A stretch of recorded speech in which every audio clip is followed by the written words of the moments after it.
కొద్దిగా వెయిట్ చేయాల్సిన పరిస్థితి.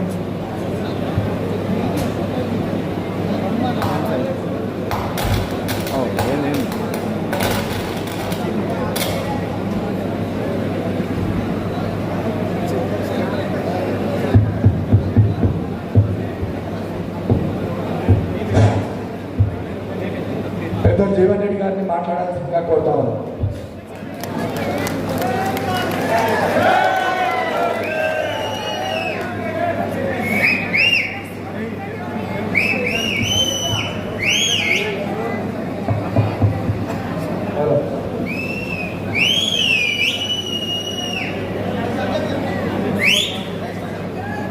క్షమించాలి, చాలా కాలయాపన జరిగింది. రేపు రాబోతున్నటువంటి పార్లమెంట్ ఎన్నికల్లో మన కొరుట్ల మెట్పల్లి శాసనసభ నియోజకవర్గానికి సంబంధించి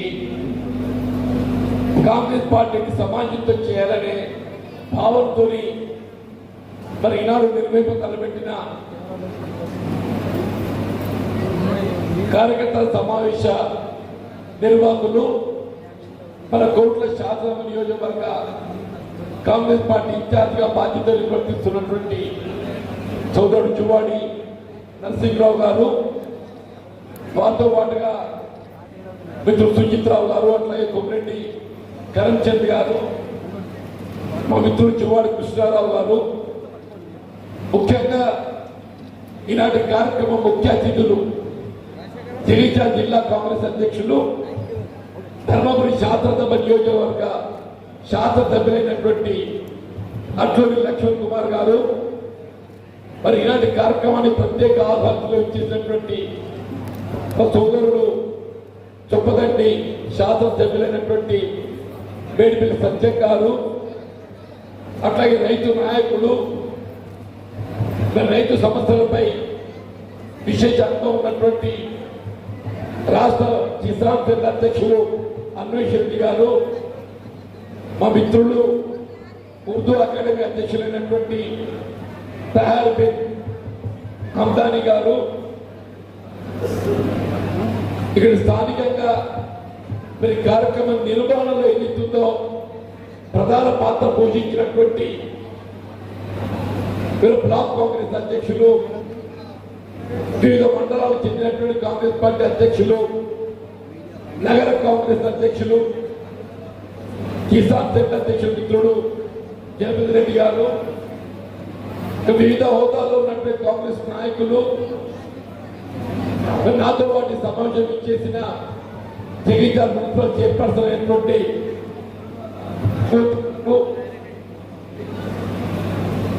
వివిధ గ్రామాల నుండి తరలి వచ్చినటువంటి సోదర కాంగ్రెస్ కార్యకర్తలు, అభిమానులు, మా తల్లులు, ఆడబిడ్డలు అందరికి హృదయపూర్వకంగా నమస్కారాలు చెప్తూ, వాస్తవంగా ఎన్నికల సమయం కాబట్టి అది ఏ రాజకీయ పార్టీ కానివ్వండి వారి గురించి మాత్రం మంచిగా చెప్పడం సహజంగా మనం గమనిస్తుంటాం. కానీ మనం గమనించాల్సింది రేపు ఎన్నికల్లో ప్రధాన పోటీదారులైనటువంటి కాంగ్రెస్ పార్టీ కానివ్వండి, మన ప్రత్యర్థి భారతీయ జనతా పార్టీ కానివ్వండి, భారత రాష్ట్ర సమితి కానివ్వండి కాక ఆ రాజకీయ పార్టీలకు ఆలోచన విధానం ఏమిటి, ఆ పార్టీల వైపు పోటీ చేస్తున్న అభ్యర్థుల యొక్క నిబద్ధత, వారి ప్రజా జీవితంలో గతంలో వారు చేసినటువంటి యొక్క కార్యక్రమాలు, అనుభవాన్ని కూడా పరిగణలోకి తీసుకొని మనం ఏదైతే ముందుకు పోతున్నటువంటి ఒక ఆవశ్యకత, బాధ్యత మనపై ఉంటుందని చెప్పంటున్నాను. దేశంలో ప్రధాన ఉత్పత్తి రంగం వ్యవసాయం అని చెప్పంటున్నాను. మనంతా గ్రామీణ ప్రాంతమే, కులానికి ఎవరమైన కానీ ప్రత్యక్షంగా పరోక్షంగా వ్యవసాయంపై ఆధారపడి మన జీవనోపాధి పొందడం, కొనసాగింపజేయడం జరుగుతుంది. అటువంటి వ్యవసాయ రంగానికి సంబంధించి ఏ రాజకీయ పార్టీ ఆలోచన విధానం ఏ విధంగా ఉంది ఒకసారి గమనించాలని చెప్పండి.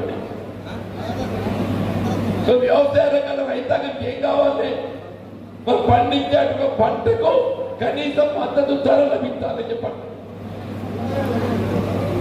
జాతీయ స్థాయిలో ఎన్డీఏ ప్రభుత్వం భారతీయ జనతా పార్టీ ఆధ్వర్యంలో దశాబ్ద కాలం చెంది పాలన కొనసాగుతుంది. ఈ 10 సంవత్సరాల పాలనను పరిగణలోకి తీసుకుంటే గతంలో మనం ప్రభుత్వం నిర్ణయించారు కనీసం మద్దతు ధరకు చట్టబద్ధత కల్పింప చేయబడే విధంగా రైతుకైతే అండగా నిలబడ్డ పార్టీ కాంగ్రెస్ పార్టీ. ఈరోజు ఏమవుతుంది, సంవత్సరాల తరబడి రాజకీయాలకు అతీతంగా సంయుక్త కిసాన్ మోర్చా దేశ రాజధాని ఢిల్లీ సరిహద్దుల్లో ప్రభుత్వం ప్రకటించేటువంటి కనీస మద్దతు ధరకు చట్టబద్ధత కావాలంటుంది. ఏం ఎక్కువ అడగడం లేదు. నువ్వు వరి ధాన్యానికి 2700 అంటున్నా,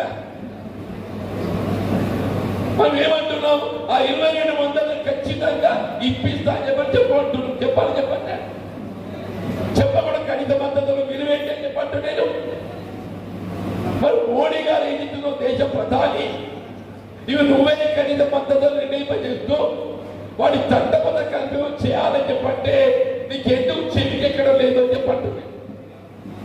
దయచేసి గమనించండి చెప్పంటు నేను. గత ఎన్నికలు ఏమన్నాడు, కిసాన్ కి ఆమ్దానీ తో గుణ కరుమన్నాడు. కిసాన్ కి ఆమ్దానీ తో గుణ కరుమన్నాడు అంటే రైతాంగం యొక్క ఆదాయం రెట్టింపు చేస్తా చెప్పన్నాడు. నువ్వు రైతాంగం యొక్క ఆదాయం రెట్టింపు చేయడం పక్కన పెట్టండి. మా మిత్రుడు సునీల్ రెడ్డి గారు ఇప్పుడే వచ్చిండ్రు, పాల్గొండ శాతం నియోజకవర్గ ఇన్ఛార్జ్. మరి ఈ మధ్య ఇదే విధంగా కాంగ్రెస్ పార్టీ సమావేశానికి సమావేశం చేయడం జరిగింది. మరి తర్వాత మాట్లాడతాను నేనైనాక నీ వంతున్నది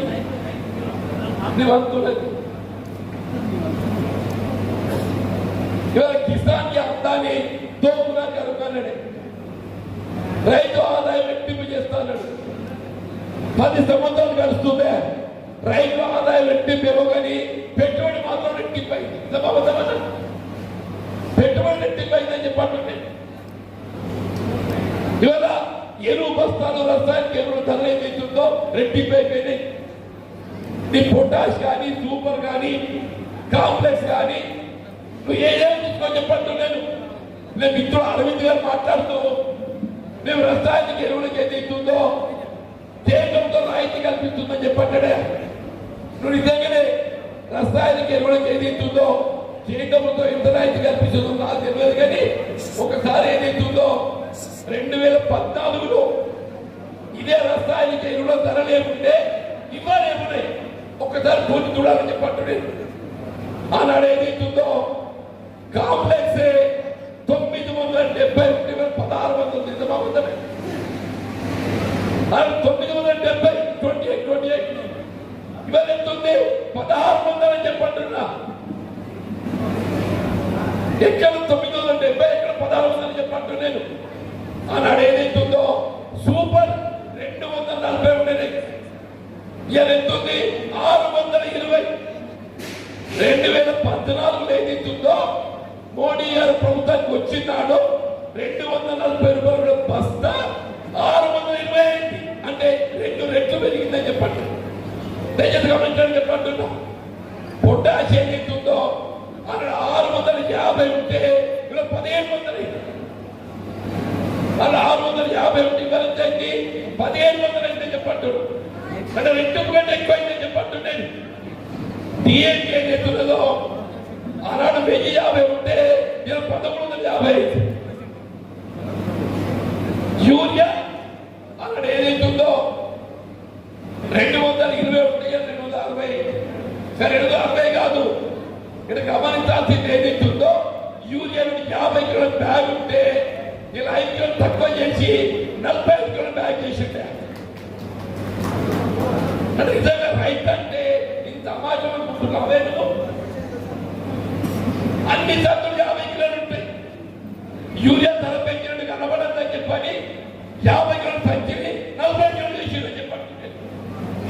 అని వాళ్ళు ఏంటి, రైతు యొక్క ఆదాయం కాదు పెట్టుబడి రెట్టింపైందని చెప్పండి.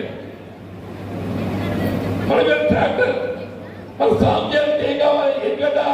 ఎట్లా లాగలుండేది? ఇప్పుడు ట్రాక్టర్తో సాగు చేస్తుంది. ట్రాక్టర్కి ఏం కావాలి? డీజిల్ కావాలి.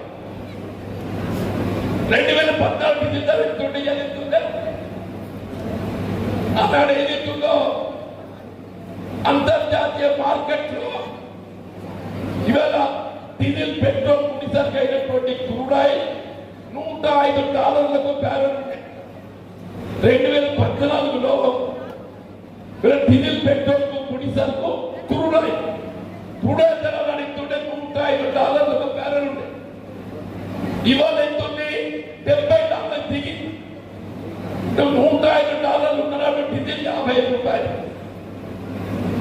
దిగుతే $70 బ్యారెల్ అయితే డీజిల్ ₹95 చెప్పండి బాగుంటుంది.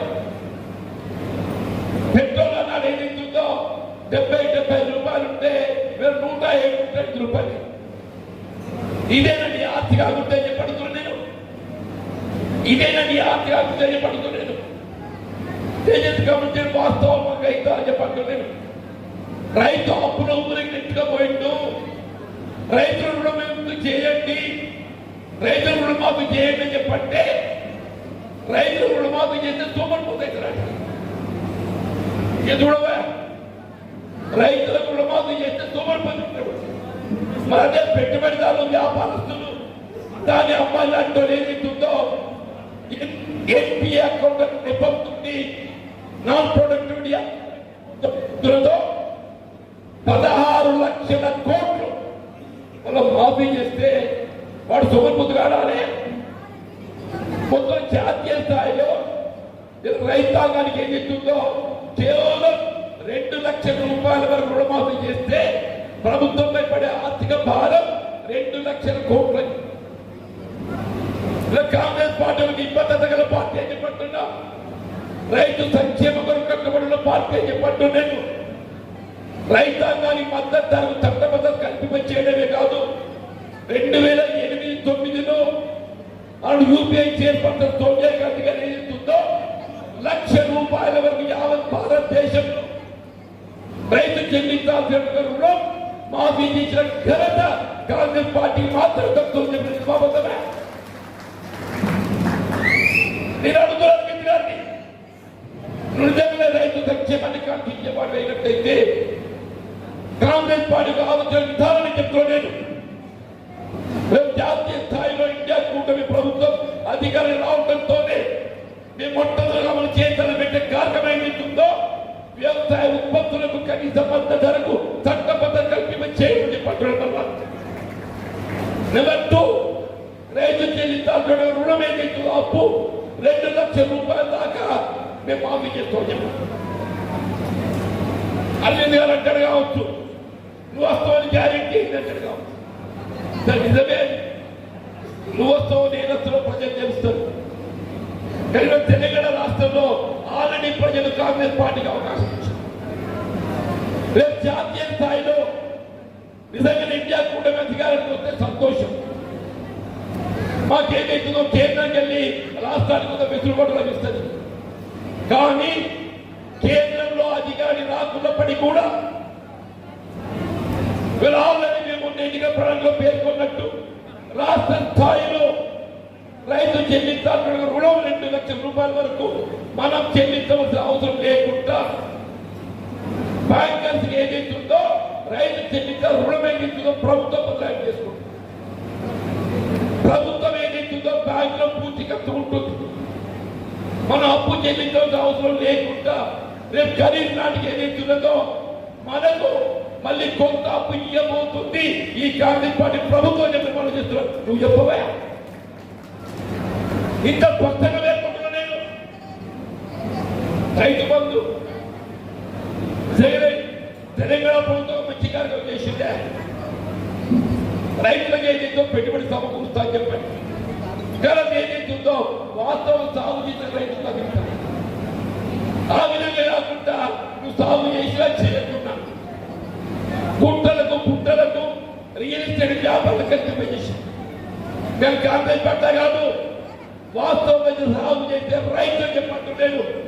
5 ఎకరాల పై చిలుకు మనందరికీ ఏదైతుందో రైతు బంధువుల ఖాతాలో జమ చేయడం జరిగిందా జరగలేదా చెప్పండి. నేను అనుకున్నా చెప్పండి. ఇది కాంగ్రెస్ పార్టీకి ఆలోచన విధానం చెప్పండి. రైతు సంక్షేమం కట్టుకున్నటువంటి ఒక ఏకైక రాజకీయ పార్టీ జాతీయ స్థాయిలో కాంగ్రెస్ పార్టీ మాత్రమే చెప్పండి. రైతాంగమే కదా రైతు కూలీలు రైతు కూలీలు పని లేని సమయంలో పని కల్పించాలనే భావనతో జాతీయ స్థాయిలో ఎన్నో రీచెస్ కార్యక్రమం చెప్పంటున్నాం. జాతీయ గ్రామీణ ఉపాధి హామీ పథకం చెప్పంటున్నాం. ఏ కుటుంబమే కానీ నీ పని కావాలని గ్రామ పంచాయతీలు పేరు నమోదు చేసుకుంటే వారం రోజుల్లో మరి పని కల్పింప చేయబడే విధంగా జాబ్ కార్డు జారీ చేయబడుతుంది. ఇది కేవలం కాంగ్రెస్ పార్టీ రూపొందించిన కార్యక్రమం చెప్పండి. ఇది బాగుందమే మేము టీఆర్ఎస్ పార్టీ చెప్తుంది. మేము బైక్ ధామాలు నిర్మాణం చేస్తున్నాం. మేము డంపింగ్ యార్డ్ నిర్మాణం చేసినాం. మేము హరితహారం మొక్కలు నాటినాం. మేము గ్రామ పంచాయతీ నిర్మాణం చేసినాం. మేము సిటీ రోడ్డు వేసినాం. మేము డ్రైనేజీ నిర్మాణం చేసినాం. వీటికి ఎక్కడికి వచ్చిన నిధులు జవాహర్ రోజ్గార్ యోజన కావుదా కాదే. ఇలా హరితహారగిన మొక్కలు గుర్తిస్తే అది జవహర్ రోజ్గార్ యోజన మా ఆడబిడ్డలు చెప్పండి. మొక్కలు నీళ్ళు వస్తే జవహర్ రోజ్గార్ యోజన చెప్పంటున్నా. డంపింగ్ యార్డ్ అంటే జవహర్ రోజ్గార్ యోజన చెప్పంటున్నా. వైకుంఠ ధామం అంటే జవహర్ రోజ్గార్ యోజన చెప్పంటున్నా. సిటీ రోడ్ అంటే జవహర్ రోజ్గార్ యోజన చెప్పంటున్నా. డ్రైనేజ్ సౌకర్యం అంటే జవహర్ రోజ్గార్ యోజన చెప్పండి. ఈ జవహర్ రోజ్గార్ యోజన ఎక్కడికి వచ్చింది? సోనియమ్మ తల్లి ఏ విదేశీ వనిత చెప్పట్టలో అదే విదేశీ వనిత ఒక ఆడబిడ్డ కన్న తల్లి తెలంగాణ ఏర్పాటు చేసిన తల్లి చెప్పట్టున్నా. మన దేశంలో పని లేని సమయంలో వ్యవసాయ కూలీలు పని కల్పన చేయాలని ఒక భావన సంకల్పంతో జాతీయ స్థాయిలో గ్రామీణ ఉపాధి హామీ పథకాన్ని అమలు చేయాలని పెట్టే ఒక ఘనత కాంగ్రెస్ పార్టీ సోనియమ్మ తల్లి చెప్తున్నా. నేను 10 ఏళ్ళు చేసేది చెప్తున్నాను. చెప్పవేగా 10 సంవత్సరాలల్లా నేను కాంగ్రెస్ పార్టీ చేసి చెప్తున్నా. నువ్వు చేసి చెప్పండి. దయచేసి ఆలోచన చేయాలని చెప్పంటున్నాను. మనమంతా ఏం చేస్తుందో వ్యవసాయంతో ఈ ప్రాంతంలో ఎక్కువగా గల్ఫ్ పై ఆధారపడతామే. మస్కట్ దుబాయ్ పోయేటువంటి యొక్క మా నిరుపేద నిరుద్యోగ యువత ఏదైతుందో మస్కట్ దుబాయ్ కావాలనుకుంటాడే. ఇక్కడ పట్టుదల లేక ఉపాధి లభించక దేశం కాని దేశం కట్టుకున్న భార్యను కన్న పిల్లలు మోదలేతుందో దేశం కాని దేశం ఎందుకు పోతుండో ఉపాధి నిమిత్తం పట్టుదల కుదరపోతుండే. అటువంటి గల్ఫ్ కార్మిక సంక్షేమార్థం కేంద్రంలో ఎన్డీఏ ప్రభుత్వం భారతీయ జనతా పార్టీ కానీ రాష్ట్రంలో ఆనాటి టీఆర్ఎస్ ప్రభుత్వం భారత రాష్ట్ర సమితి కేసీఆర్ కానీ ఏం చేసిందే? ఉమ్మడి రాష్ట్రంలో కాంగ్రెస్ ప్రభుత్వం ఏ గల్ఫ్ కార్మికుడు అకాల మరణానికి గురైతే ఆ గల్ఫ్ కార్మిక కుటుంబాన్ని ఆదుకోవడానికి ₹1,00,000 ఆర్థిక సహాయం చేసిన మీరేం చెప్పారు? తెలంగాణ రాష్ట్రం ఏర్పాటు కాబట్టయితే కాంగ్రెస్ 1,00,000 ఇచ్చింది, నేను 5 లక్షలు ఇస్తా చెప్పింది. 10 ఏళ్ళు కలిసిందా? 10 ఏళ్ళన్నా దాదాపు 2,000 కుటుంబాలు 2,000 గల్ఫ్ కార్మికులు ఏదైతుందో విదేశాలలో అయితే ప్రమాదంతో కానీ పలువురు మరణం కానీ అనారోగ్యం కానీ చనిపోతే మీకు చెప్పే లెక్క నోటి చెప్తానే. నేను శంషాబాద్ ఎయిర్పోర్ట్ ఏదైతుందో శవపేట పోలీస్ స్టేషన్ లో ఉదయం చెప్పాను.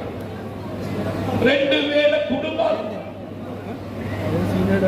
భర్తలు కోల్పోయే కుటుంబాలు అనాథలైతే ఆదుల్లో బాధ మీద లేదా? అదేవిధంగా కాంగ్రెస్ పార్టీ చెప్పంటున్నాను. ఆ కుటుంబాన్ని ఆదుకోవడానికి కొరకు ప్రతి కుటుంబానికి ₹5 లక్షల నగదు రూపకంగా ఆర్థిక సాయం చేయడంతో పాటుగా ఆ కుటుంబం పిల్లలు చదువుకోవడానికి ఏదైతుందో గురుకుల ఆశ్రమ పాఠశాలలో విద్యా బోధన, వైద్య సదుపాయాలు, ఇల్లు లేనటువంటి గల్ఫ్ కార్మిక కుటుంబానికి ఏదైతుందో ఇళ్ల నిర్మాణ కార్యక్రమం, స్వదేశం తిరిగి వచ్చి స్థిరపడదలుచుకుంటే ఏదైతుందో ఆర్థిక సహాయం ఏదైతుందో ఏదైతుందో స్వయం ఉపాధి పథకం అని చెప్పండి. ఇది కాంగ్రెస్ పార్టీ ఆలోచన విధానం. ఇదే బిడ్డలు మన దగ్గర దాదాపు 10 లక్షల మంది ఉపాధి పోతే దానిలో ఒక 10,000 రూపాయలు ఆర్థికంగా దాన్ని పొదుపు చేసి స్వదేశం పంపిస్తే 10 లక్షల 10,000 అయితే 1000 కోట్లు, నెలకు 1000 కోట్లు, సంవత్సరానికి ఎంత 12,000 కోట్లు, 10 ఏళ్ళకి ఎంత అయితే 12,000 కోట్లు ఇంటూ 10 1,20,000 కోట్లు. మన గల్ఫ్ కార్మికులు ఏదైతుందో వారు శ్రమతో వచ్చి వారు ఆర్జించిన సంపాదన ఈ దేశానికి ఏదైతుందో విదేశీ మారక ద్రవ్య రూపాయల సమకూర్చిన ఘనత మా గల్ఫ్ కార్మిక బిడ్డలు. మరి అటువంటి గల్ఫ్ కార్మిక కుటుంబాలను అందుకోవడానికి కొరకు నీ కేంద్రం ఏం చేసింది? మా మిత్రుడు అరవింద్ గారు ఏం చేసిందే? చనిపోయిన కుటుంబాలను ఏదైతుందో ఆదుకోవడానికి కనీసం ఏదైతుందో శవాలను తెప్పించడంతో కూడా మనసు ఈ 1,20,000 కోట్లు ఏమైనా ఇక్కడ రాష్ట్రంలో పెట్టుబడి పెట్టేదా? ఏదో రకం పెట్టుబడి అంటే ఈ వైద్య ఖర్చులు, విద్య కోసం, పండుగలు, పబ్బాలు, ఆపత్తి, సంపత్తి ఇవన్నీ ఖర్చు పెడితే ఇందులో 10% రాష్ట్రంలో ఆదాయం సమకూరితే తెలంగాణ రాష్ట్రానికి 1,200 కోట్లు ఆదాయం సమకూర్చింది. 12,000 కోట్ల ఆదాయం సమకూరిస్తే ఆ కుటుంబ ఆదాయ బాధ్యత ఉందా లేదా? దయచేసి ఆలోచించండి చెప్పండి. నేను కేవలం వ్యవసాయం రైతాంగమే కాదు, వ్యవసాయ కూలీలే కాదు, స్థానికంగా ఉపాధి లభించక మాస్కార్ దుబాయ్ గల్ఫ్ లో ఉపాధి పొందుతున్నటువంటి మా గల్ఫ్ బిడ్డలు ఆదుకోవడానికి కూడా కాంగ్రెస్ పార్టీ కట్టుబడి ఉందని చెప్పంటున్నాను. నేను గల్ఫ్ కార్మిక సంక్షేమ బోర్డు ఏర్పాటు చేయబోతున్నాం. రేపు 16 తారీఖున ఏదైతుందో గౌరవ ముఖ్యమంత్రి రేవంత్ రెడ్డి గారు గల్ఫ్ కార్మిక సంఘాలతో సమావేశం ఏర్పాటు. ఇప్పుడు ప్రకటించిన 5 లక్షలతో పాటుగా వారి సంక్షేమానికి ఏం చేయాలని సలహా సూచన తీసుకొని అవి ఏర్పాటు చేసే దిశగా రేవంత్ రెడ్డి గారు అడుగులు వేయబోతున్నారు. బీడీ కార్మికులు సంఖ్య మా ఆడబిడ్డలు ఏదైతుందో చేపని మూడు ఏం చేస్తారు? నీళ్ళ పట్టు నుండి బీడీ చేస్తారు. ఇలా బీడీ పరిశ్రమ ఆదుకోవడానికి కొరకు కేంద్రం ఏదైతే ఇంతవరకు నీ జిఎస్టీ రూపేనా నువ్వేదైతుందో పన్ను ఆదాయం పొందే ప్రయత్నం చేస్తున్నావు. అదే బీడీ కార్మిక సంక్షేమార్థం ఏదైతుందో వాళ్ళ పెన్షన్ సౌకర్యం కల్పించే బాధ్యత మీపై ఉందా లేదా? తెలంగాణ ప్రభుత్వం ఏమైనా కానీ చెప్పండి, వాళ్ళ పెన్షన్ కల్పించాలని కానీ 2014 ఆంక్షతో 2014 కంటే ముందు ప్రైవేట్ గుర్తింపు పొందినటువంటి కార్మికులకు మాత్రమే పెన్షన్ లభింపజేయబడే విధంగా 2014 తదుపరి ప్రైవేట్ గుర్తింపు పొందే ఆడబిడ్డలకు ఎవరి కూడా పెన్షన్ పొందే అవకాశం లేదు. కాంగ్రెస్ పేరు అట్లా కాదు. ఏ విధంగా కట్టాం లేకుండా 2014 కానీ 14 తర్వాత కానీ బీడీ చేసే ప్రతి ఆడబిడ్డ కట్టగా నిలబడే విధంగా ఆడ 2,000 రూపాయలు పెన్షన్తో కల్పిస్తే 2,000 అదనంగా ఇంకా 2,000 జోడించి 4,000 రూపాయలు చెప్పండి. 4,000 చెప్పండి. నువ్వు చెప్పవే నీ విధానం. నేను రైతుల గురించి చెప్పినా, రైతు కూలీల గురించి చెప్పినా, గల్ఫ్ కార్మికుల గురించి చెప్పినా, బీడీ కార్మికుల గురించి చెప్పినా నీకంటూ ఆలోచన విధానం ఉండదే. నువ్వు ఏ వర్గానికి చెప్పంటున్నా ప్రభుత్వం నర్సింగ్లో గారు అన్నట్టు ఏది ఇస్తుందో నిన్ను చేయక చర్చలు సంతోషంగా ఆయన మోడీ గారు మన్ కీ బాత్ అంటే నేను చేయక చర్చ. ఆయన మన్ కీ బాత్ అంటే ఏదైనా ఆయన చెప్పిందే మనకి వినాలి తప్ప మనం మాత్రం చెప్పింది దానికి ఇప్పుడు చర్చ అంటే ఏదైతుందో నేను మాట్లాడేది మీరు వినాలి, మీరు చెప్పింది నేను వినాలి. అవునా కాదు? అప్పుడు సమస్య పరిష్కారం. మోడీ గారు చర్చ ఏ విధంగా ఉంటుంది? మన్ కీ బాత్ అంటే మన టీవీలో బొమ్మ చూస్తాం కదా, ఆ బొమ్మ చూస్తుంటో ఏదైతుందో మనం చెప్పేది ఈ మనకి బాధ వేరట. ఈ 10 ఏళ్ళ 1000 కోట్లు ఖర్చు పెట్టికేస్తారు. 1000 కోట్లు. ఇదే మనకి బాధ నెపంతో ఏదైతుందో మోడీ గారు 10 సంవత్సరాలల్లా 1000 కోట్లు ఖర్చు పెట్టి అరవింద్ గారు నేను చక్కెర కర్మాగారం చేపిస్తాను. అప్పమైనా నీ చక్కెర కర్మాగారం నెలకి ఎందుకు సంతోషం దండబెడుతున్నా. 5 ఏళ్ళు ఎంపీ ఉంటే మూతపడ్డ చక్కెర కర్మాగారాన్ని గుర్తున్నాం.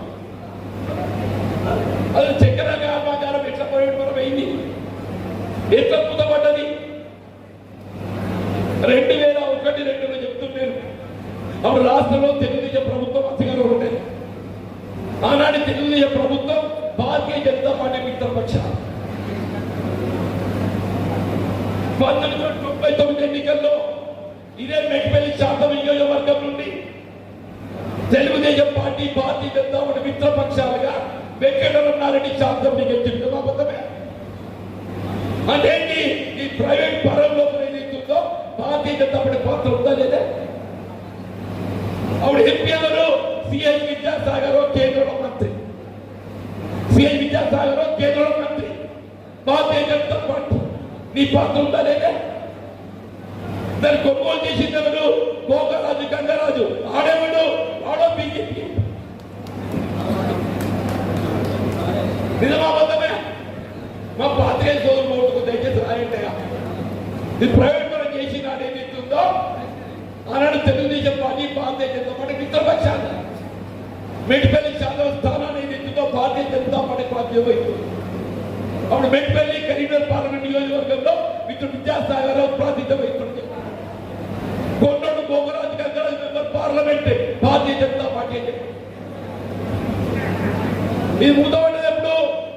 తొలిసారి కవిత ఏదైతుందో ఇక నేనే పెడతా వచ్చిందే.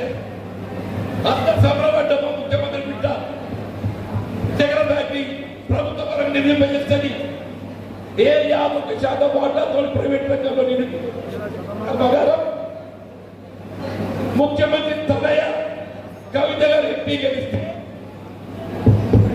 ప్రభుత్వ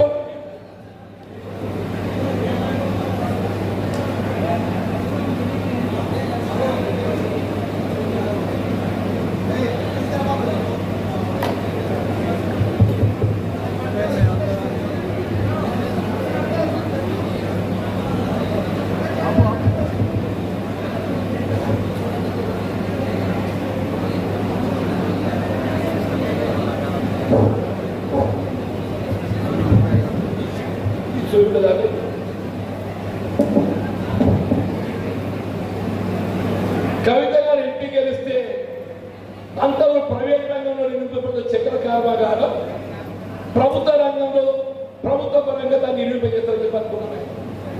ఏమైంది? దొరసారి ఏం చేసింది? ఇదేదో బేర పంచుకున్నది, దీన్ని పూర్తిగా మూసేస్తే బేర గిట్టుబాటు అవుతుందా అని చెప్పని ఇదే విద్యాసాగర్ మీ పాత్ర. ఇప్పుడు ఎమ్మెల్యే సంజయ్ తల్లి విద్యాసాగర్ ఎమ్మెల్యే చెప్పంటారు. ఈ దొర ఇద్దరు కూడా ఆయన 2015 మూసేసింది. ఆ దొర మూసేస్తే అరవింద్ ఏం చేయాలి? తెలిపిద్దా లేదా? 5 ఏళ్ళు గడిచిందే. కేంద్ర ప్రభుత్వం ఏదైతుందో కాయలా పడ్డ పరిశ్రమలు చికెన్ ఇండస్ట్రీస్ ఏదైతుందో పునర్ప్రారంభం చేశారు. అవకాశం వెసులుబాటు కేంద్ర ప్రభుత్వం. ఇదే అరవింద్ గారు ఆయన విలాసాలకు ప్రాధాన్యతడు తప్ప మూతపడే చక్కెర కర్మాగారం పునర్ప్రారంభం చేసే అవకాశం కేంద్ర ప్రభుత్వానికి ఉంటే ఏదైతుందో దానిపై దృష్టి కేంద్రీకరించకుండా ఈ మూతపడే చక్కెర కర్మాగారం అమ్మకాన్ని పెడితే ఈయన బేడ గిట్టుబాటు అవుతుందని చెప్పని ఈయన కూడా వర్గం లక్ష్యం. ఇవాళ కాంగ్రెస్ పార్టీ చెప్పంటున్నాను. మిత్రుడు రేవంత్ రెడ్డి గారు ప్రదేశ్ కాంగ్రెస్ అధ్యక్షుడిగా ఈ ప్రాంత పర్యటనలో కానివ్వండి, రాహుల్ గాంధీ గారు జగిత్యాల జిల్లా పర్యటనలో కానివ్వండి, ఈ మూతపడ్డ చక్కెర కర్మాగారం పునఃప్రారంభం చేయడం కాంగ్రెస్ పార్టీ లక్ష్యమని చెప్పే విధంగా వారికి ప్రత్యామ్నాయంగా ఒక వాణిజ్య పంట పండించే అవకాశం కల్పింపజేయాలని చెప్పని ఎన్నికల పనులు పేర్కొనలే కాదు, అధికారులు రావడంతో ఏదైతుందో వెను వెంటనే పరిశ్రమ శాఖ మంత్రి శ్రీధర్బాబు గారి యొక్క ఆధ్వర్యంలో కమిటీ శ్రీధర్బాబు గారు పోదలపరెడ్డి ఇచ్చిండు, పెట్టుబడికి వచ్చిండు, రైతులతో మాట్లాడిండు, పునఃప్రారంభం చేయాలని చేపట్టిన చర్యల గురించి ఒక కార్యక్రమం రూపొందించి రైతులను దయచేసి ముందు మేము ఏదైతుందో షుగర్ కేక్ నాలు తయారు చేసుకోవాలి. ఆ పంట 9 మాసాలకు వస్తుంది.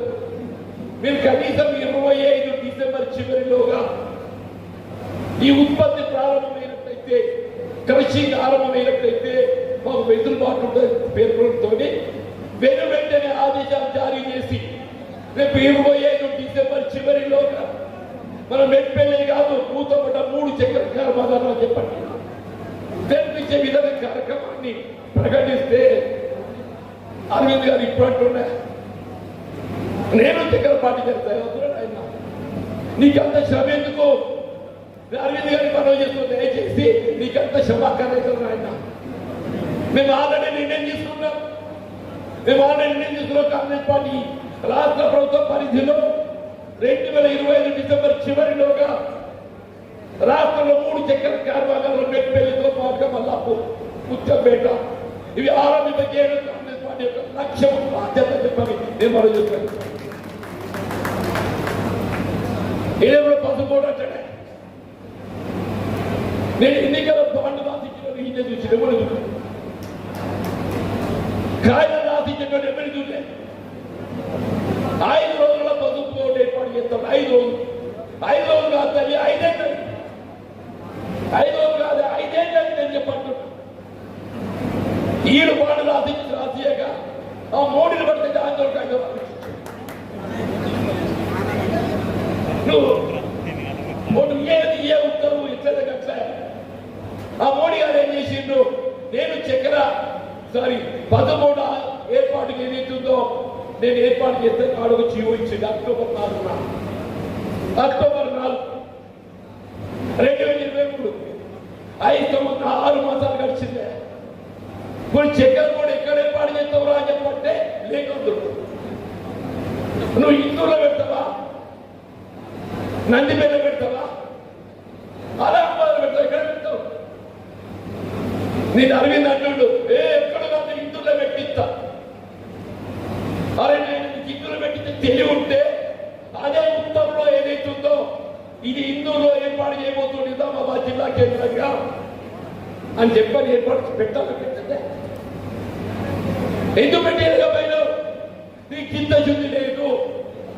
రైతాంగం మరొకసారి మభ్య పెట్టాలి ఒక ఆలోచనతో నువ్వు ఏదైతుందో కొట్టి ఉత్తర్వులు ఇచ్చిన పనులు పాటుగా ఇలా కాంగ్రెస్ పార్టీ ఇలా పసుపు బోర్డు ఏదైతుందో పసుపు నాణ్యత పెంపొందింపజేయగలరు. కేంద్రంలోని రాబోయే ఇండియా కూటమి దేవుని అందరికీ మద్దతుతో రాహుల్ గాంధీ గారు ప్రధానమంత్రిగా ఇండియా కూటమి ఏర్పాటు కాబడము ఇలా పసుపు నాణ్యత పెంచే విధానం ఏదైతుందో పసుపు బోర్డు ఏర్పాటు చేయడానికి చర్యలు మళ్ళా మావాడంటాడు కావచ్చు. నేను కూడా ఒక గ్యారెంటీ అరే నాయన నీకంటే నోరు లేదా నీకు నోరు ఉందో లేదో తెలియదు కానీ నాకు ఆ నోరు ఉన్నది.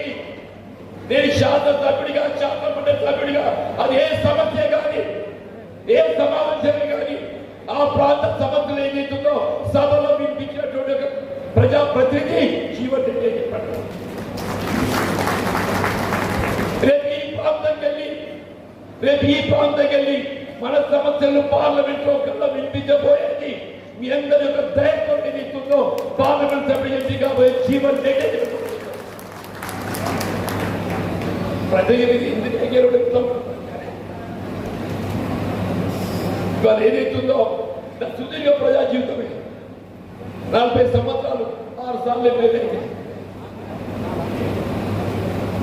ఓసారి శాసన మండలి, అంతకుముందు పంచాయత్ సమితి ప్రెసిడెంట్. ఇప్పుడు మా మిత్రులు చెప్పారు ఓడిన ప్రతిసారి ఏదైతుందో దేవుడు అక్కడ మెట్టెక్కి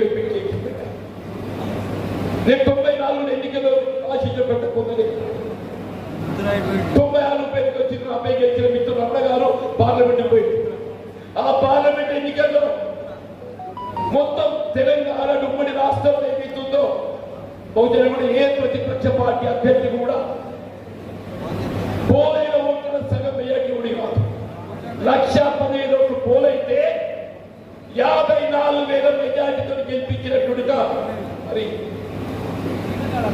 గౌరవం ఈ ప్రాంత ప్రజానికైతే దొరుకుతుందని చెప్పండి. మిత్రుడు కృష్ణ అంటుడు, నువ్వు జయించాలి కాదన్నా, మీకు నేను పోటీ పడుతున్న జాగ్రత్త నన్ను హెచ్చరిస్తూ ఇంట్లో పోటీ పడతామని చెప్పంటున్నాను. జయించాలే కానీ కోరుకునే కానీ రేపు రాబోయే ఎన్నికల ఫలితాలలో ఏదైతుందో మన రాజ్యం పెద్ద పొందబోయే విధంగా అక్కడ 50 ఇక్కడ 50 లక్ష మెజార్టీ దేవుడు జయించాలని ప్రజల మన్నలు పోతున్నామని చెప్పి ప్రజల మన్నలు పొందుతామని చెప్పండి. నా యొక్క ప్రజా జీవితం తెలిసి పుస్తకం చెప్పండి. నాకు ఈ ప్రాంతం ఆ ప్రాంతం భేదభావం లేదు. అది ఏ ప్రాంతం కానీ ప్రజలకు అందుబాటులో సేవ యొక్క లక్ష్యంగా భావిస్తాను. దయచేసి ఏదైతే ఉందో ఇవాళ ఇంకా ఇతర సమస్యలు చాలా ఉన్నాయి. ఇది ఆరంభం అని చెప్పట్టు. దయచేసి ఒక విధంగా రాజకీయాలకు అతీతంగా మన ప్రాంతానికి అవకాశం ఉంటుంది. అందరం కలిసికట్టుగా ఏకాభిప్రాయంతో పడతాం. కాంగ్రెస్ పార్టీ అభ్యర్థిని మరి నాకు అవకాశం కల్పించండి. వీళ్ళ భవిష్యత్తులో మిత్రులను జయించాలే కానీ ఆనాడే మీ నాయన ఇంట్లో పోటీ పడతాడు. నేను జయించాల వ్యవసాయ కళాశాల అంటే పొద్దున్న రక్తాకాలం అవుతాను. ఇక్కడ వ్యవసాయ కళాశాల రక్తాకాలం చదువు లేదు కానీ మనిషిలో మొండితనం పట్టుదల ఎక్కువ అని చెప్పండి. ఆ మొండితనం పట్టుదలతో ఏదైతుందో కోట్ల నియోజకవర్గానికి యావత్ తెలంగాణ ప్రాంతం గుర్తింపచ్చే విధంగా పశు వైద్య కళాశాల ఏర్పాటు చేసిన ఘనత మెట్పల్లి కుమరేని రాము గారు బాధ్యత ఇచ్చిందా. నాకు చిరునాడు స్నేహితులు అని చెప్పంటున్నాను. మీ ప్రజా యుద్ధంలో ఆరంభం ఏదైతుందో 1980 కలిసి పనిచేసింది. ఇదే సందర్భంలో బ్యారేజ్ గంగరాల బ్యారేజ్ ప్రాజెక్ట్ నిర్మాణం చేయాలని చెప్పని ఆనాడు ప్రతిపాదించిందని చెప్పారు. మీ కర్తాపురం మండలం వాళ్ళ ప్రాజెక్ట్ ఆనాడు ప్రతిపాదించి నిర్మాణం చేసామని చెప్పారు. ఏనాడైనా ఆనాడైనా ఈనాడైనా ఈ ప్రాంతంలో చెందింది కోట్లే కానీ పెట్టిందంటే ఇక్కడ పెద్ద రత్నాకరరావు గారు, అక్కడ కొమ్మరెడ్డి రాములు గారు, వీళ్ళిద్దరు అర్థమే జరిగింది. ఏమో నాన్న ఇట్లే విద్యార్థులు ఏం చేసిందే చేసిన ఒకటి డిబేటర్లు కట్టిందా, అది కూడా అప్పు తెచ్చి డిబేటర్లు కట్టింది. అది చేసింది 5 కోట్ల మెట్పెళ్ళి అంటే 50 కోట్ల అప్పు తెచ్చి కోట్ల మెట్పెళ్ళి ఈయన డిబేటర్ కట్టిండు, అన్న డిబేటర్ కట్టిందా. అది తప్ప రైతాంగానికి సంబంధించి కానీ రైతు కూలీకి సంబంధించి కానీ భగీరథ ఏదైతుందో ఆయన చెప్పిండు. మా మీద తెలియదు నేను అన్నాడు కాదు. ఇదే విద్యాసాగరం ఏదైతుందో భగీరథ నిష్ప్రయోజనము, భగీరథ నిష్ప్రయోజన కార్యక్రమం ఇది. ఆశయ ఫలితం అందించలేకపోతుంది. ఇది వృధాగా ప్రభుత్వంపై భారం పడుతుందని చెప్పని ఇదే విద్యాసాగరం. దయచేసి ఏదైతుందో మాటలు కాదు, చేతుల ప్రభుత్వం కావాలి, చేతుల ప్రభుత్వం కావాలి, పని చేసే నాయకుడు కావాలని చెప్పి అంటున్నాం. ఆ పని చేసే అవకాశం దయచేసి ఏదైతుందో ఇవాళ ఇక్కడ ఇంతమంది కార్యకర్తలు ఇవ్వదా అంటే నిజంగానే అంటున్నా నేను. దాదాపు 2,000 మంది కార్యకర్తలు వచ్చింది. 2,000 అంటే మనిషికి 50 ఓట్లు వేయించింది అవుతుందన్న. 2,000 50 లక్ష ఓట్లే. నువ్వు నాతోగా సునీల్తో పోటీ పడుతున్నావు. సునీల్ ఎట్లుంటే చూసిండు, సునీల్ సూత నీసంగా దగ్గరికి ఈయన ఇవి నాకున్నదిగా. మా చైర్మన్ బాగా చెప్తున్నారు కదా, ఈ చైర్మన్ సంగతి మాటలు కాదు, మా చేతలు కావాలి. బాగా చెప్తున్నావు, మంచిగా చెప్తున్నావు. చేతలు పనితలు కావాలని చెప్పంటున్నా. వీళ్ళు కోర్టులో ఏదైతే మనకి హెచ్చరిక జారీ చేసిండ్రు. నీకే కొత్త నాకే కొత్త చెప్పాను. మరి ఎవరికి కొత్తగా దయచేసి ఏదైతుందో ఇంత మంచి కార్యక్రమం నిర్వహించేసి ఒక కార్యకర్తలు నూతన ఉత్తేజం నింపే విధంగా, కార్యకర్తలు ఉత్సాహింపే విధంగా చెప్పంటున్నాను. రాబోయే ఎన్నికలు ఏదైతే ప్రతిష్టాత్మకమైందని చెప్పంటున్నాను. ఇది ప్రజాస్వామ్యం మనుగడకే పరీక్ష లాంటిదని చెప్పంటున్నాను. ప్రజాస్వామ్యం మనుగడకే పరీక్ష లాంటిదని చెప్పంటున్నాను. తప్పిపోయి మళ్ళీ బీజేపీ మోడీకి వస్తే అది ఎన్నికలే మాయమైపోతాయని చెప్పంటున్నాను. తప్పిపోయి దేశంలో జాతీయ స్థాయిలో మళ్ళీ భారతీయ జనతా పార్టీ మోడీ గారి ఆధ్వర్యంలో ప్రభుత్వం ఏర్పాటు కాబట్టినట్లయితే మనకి ఇది చివరిగా కాబోతుందని మనం చూస్తూ చెప్పండి. ఆయనే రాష్ట్రంలో డిక్లేర్ చేసుకుంటాడు కాబట్టి మళ్ళీ మనకు ఓటేసే అవకాశం లభిస్తామని చెప్పంటే జాగ్రత్తగా ఉంటుంది. దయచేసి అందరూ కూడా మరొకసారి చేతులెత్తి నమస్కరిస్తూ అందరూ కూడా కలిసి కట్టుగా ఏకాభిప్రాయంతో ఏదైతుందో రాబోయే ఎన్నికల్లో మరి కాంగ్రెస్ పార్టీ అభ్యర్థి విజయం ఏదైతుందో మీ విజయంగా భావించాలి. మీరందరూ ఒక్కొక్కరు జీవన్ రెడ్డిగా భావించాలని చెప్పి మాత్రమే అసాధ్యమే. నేను వయసు నాకు కూడా వాస్తవం చెప్పాలనుకున్నా. అందరంటే ఉత్సాహం ఉన్నా చెప్పి నిజమే ఎంత ఉత్సాహం ఉన్నా కానీ వయసు అయితే చెప్పాలనుకున్నా. మీరందరూ కూడా ఒక్కొక్కరుగా జీవన్ రెడ్డిగా భావించాలని రాబోయే ఎన్నికలు ఏదైతుందో నిజామాబాద్ పార్లమెంటరీ నియోజకవర్గం రాష్ట్రంలో 17 నెంబర్ 1 కావాలని చెప్పంటున్నాను.